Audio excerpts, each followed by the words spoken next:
আসসালামু আলাইকুম ওয়া রাহমাতুল্লাহি ওয়া বারাকাতুহু। সুপ্রিয় সম্মানিত দর্শক ও শ্রোতা, আশা করি মহান রব্বুল আলামিনের দয়ায় আপনারা সকলেই ভালো আছেন। সুপ্রিয় সম্মানিত দর্শক ও শ্রোতা, আজকে হযরত আবু বকর রাদিয়াল্লাহু তাআলা আনহু থেকে একটি ঘটনা বর্ণনা করব। ঘটনার শিরোনাম হচ্ছে আমার সঙ্গীকে আমার খাতিরে ছেড়ে দাও। সুপ্রিয় সম্মানিত দর্শক ও শ্রোতা, আপনাদের নিকট অনুরোধ থাকবে ঘটনাটি শেষ পর্যন্ত শোনার।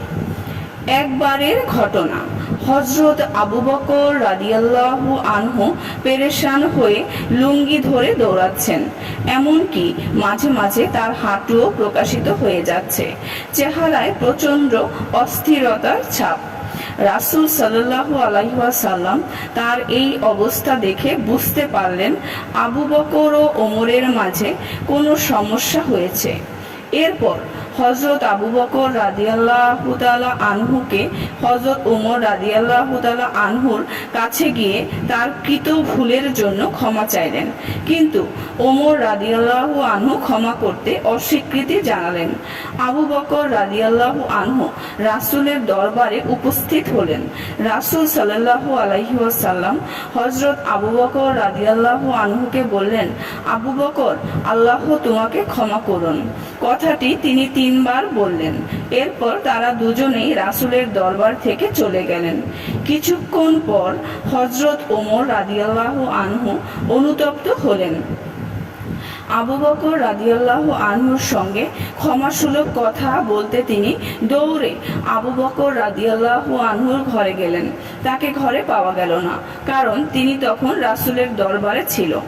ওমর রাদিয়াল্লাহু আনহু রাসূলের দরবারে হাজির হলেন। ওমর রাদিয়াল্লাহু আনহুকে দেখে রাসূলের চেহারার রং পাল্টে গেল এবং তার চোখ লাল হয়ে গেল, কারণ রাসূলের ধারণা ছিল হয়তো ওমর এখনো আবু বকরকে ক্ষমা করেনি। আবু বকর রাদিয়াল্লাহু আনহু রাসূলের এমন চেহারা দেখে দ্রুত 2 হাঁটু বিছিয়ে রাসূলের সামনে বসে পড়লেন। খুব বিনয়ের সঙ্গে বলতে লাগলেন, হে আল্লাহর রাসূল, আমি জুলুম করেছিলাম, ভুল আমারই। রাসূল সাল্লাল্লাহু আলাইহি ওয়াসাল্লাম ওমর রাদিয়াল্লাহু আনহুকে উদ্দেশ্য করে বললেন, আল্লাহ তাআলা আমাকে তোমাদের কাছে পাঠিয়েছিলেন যখন আমি তোমাদেরকে আল্লাহর একত্ববাদের দাওয়াত দিচ্ছিলাম।